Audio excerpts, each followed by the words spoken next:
taxes. Do you think the present tax system is fair? I believe so it is. What kind of a question is that? You know that's not fair. Of course it's not fair. Why isn't it fair? Why? Because it never the rich. Only the poor pay the price. Not fair, not fair. How can you ask anybody a question like that? All you gotta do is put out a statement over the air and you'll have more answers than you can handle. Put me on TV. You know that. Well, why do you think it works that way, though? Why? Yeah. Because there are too many crooked politicians. That's why. What do you think about it? I think everyone should pay their share. Do you think the people at the top are paying their fair share? No, I do not. It's the man that's paying his taxes. Poor man. That's right, poor man. What, that's an internal revenue bill? Yeah, right. What happened? Man, that's ridiculous, taxes that my husband and I have been paying. It's about $8,000 a year, and my husband is a musician. And when you think of all the different people that, you know, are really making really hard money and paying absolutely nothing, it's really absurd. And they've been like hounding us, I mean, truly hounding us. What are you going to do? Pay it. What else? When they take the taxes off, there's nothing left. I think it's awful. And when you asked about the rich, I think they ought to really pay. I mean, they've got marvelous accountants that know how to fix everything up. We don't. Our tax system really is dead wrong. People are beginning to smell it, but there's not nearly enough talk going on about it, not nearly enough discussion. I don't understand that. I'm Robert Townsend. I've spent quite a lot of time in corporations. At one point, I was head of Avis Rent-a-Car, and I learned a good deal about our tax system, and it stinks. A few years ago, because of our screwed-up tax laws, I was able to rip off quite a bundle and retire. I thought maybe you might be interested in it. When I became president of Avis, part of my deal was to buy $100,000 of common stock in Avis. Avis did pretty well, and after a few years, I was able to sell it for $2 million. Now, that wasn't taxed like your salary. That's a capital gain, which is a privilege of the rich. So my tax on that was limited to 25%. That meant that I could keep $1.5 million of that profit. I put that together with the rest of my bundle and put it into tax-exempt bonds. Last year from those bonds, I earned or got, I didn't earn it, I got $100,000, which I didn't even have to report to the federal government, much less pay any taxes on. I'm just a beginner. There are people who are earning over $1 million a year that aren't paying any taxes at all. What I don't understand is why the rich need special favors when there are 70 million people in this country who are either eating mashed potato sandwiches or actually starving. Still, you read that the rich are complaining about 70% top tax rate and confiscatory taxes. Don't you believe it? Actual figures show that millionaires pay somewhere from 0 to 20 to 30% in there. If the tax system worked the way it was supposed to work and everybody paid what they were supposed to pay, there'd be another $20 billion in the tax till. That's enough to build a low-cost housing for 200,000 people, a city the size of Yonkers or St. Petersburg, Florida. The top 2% of the people in this country control one-third of the private wealth. People's capitalism, hogwash. How does this grab you? The top 2% of the people in this country own 80% of the stock, 90% of the bonds, 100% almost of the tax-free bonds. Another problem, if you're rich enough, you get to hire some guy who will tell you how to leave your millions to your kids without paying any taxes at all. That's the way the artificial aristocracy in this country got started and is being perpetuated. These are the people without virtue or talent who are able to buy their privileges because Daddy was rich and left them a lot of money. No communist could have dreamed up a better plan than that for weakening America. If I leave a couple of $1 million to my kids, I guarantee you they'd be happy to pay a fair tax on it. These special privileges are so intricate. that we paid $1,300,000,000 to tax avoidance experts last year to help us get guided through the code. That $1,300,000,000 would be enough to pay $1,300 apiece to 1 million old people or disabled people in this country. I paid $3,250 to my tax Sharpie last year. That's more than a lot of people earn in this country. And then I deducted it as a business expense. What is your role, the role of a tax lawyer in this?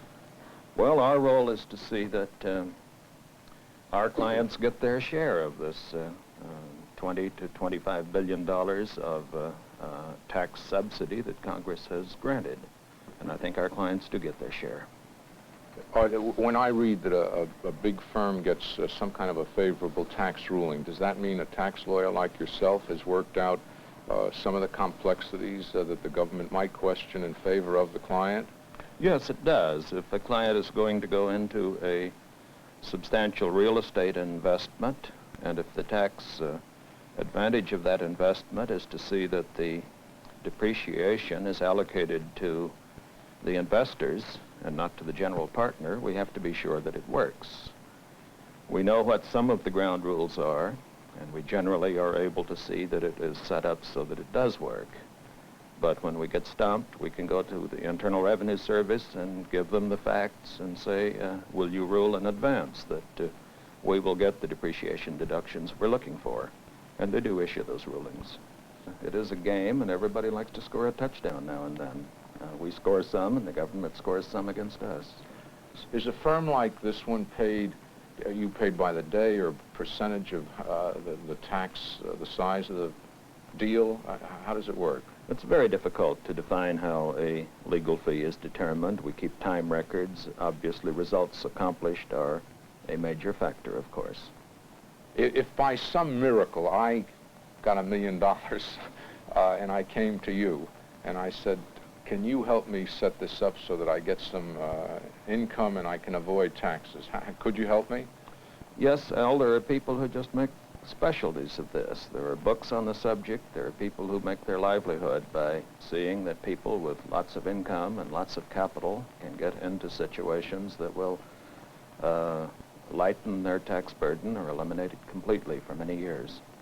Of course, there are people who tell us that this system must be.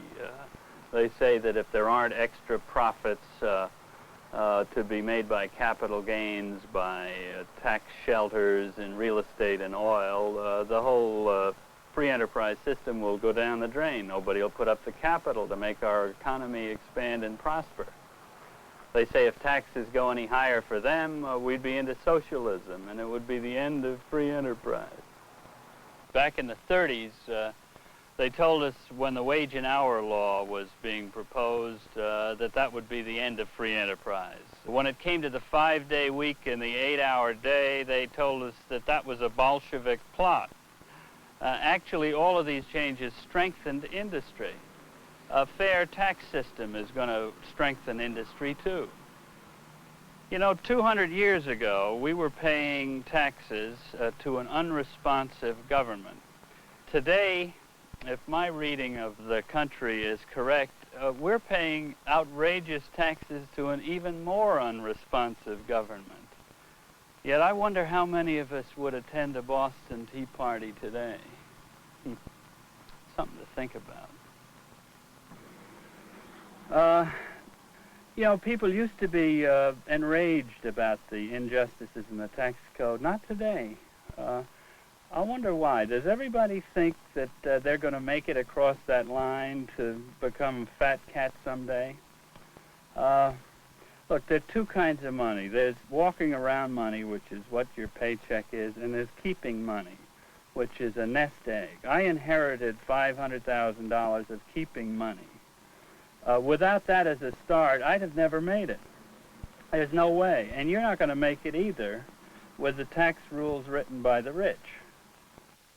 Songs that made my hip parade. Guys like us, we had it made. Those were the days.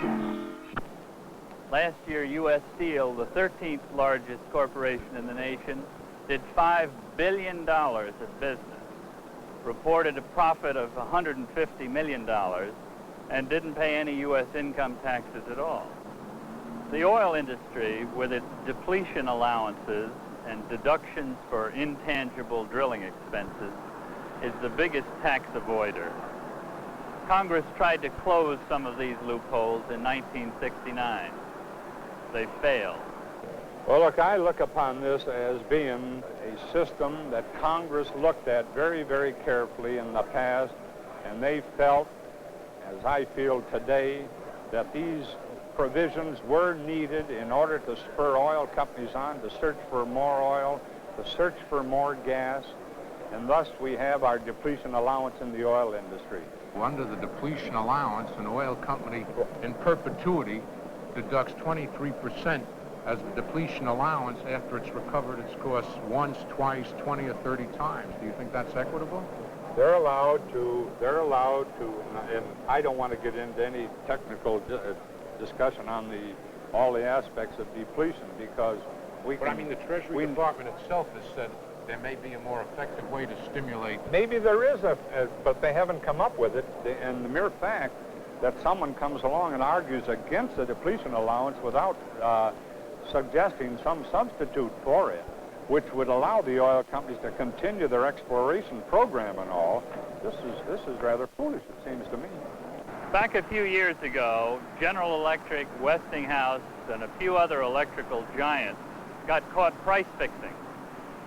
A few officials got light jail sentences, and the companies were fined millions of dollars for conspiring to cheat the public. Now here's where the special ruling comes in. The companies paid a top Washington legal beagle to argue that the fines were part of the cost of doing business and therefore deductible as an ordinary business expense.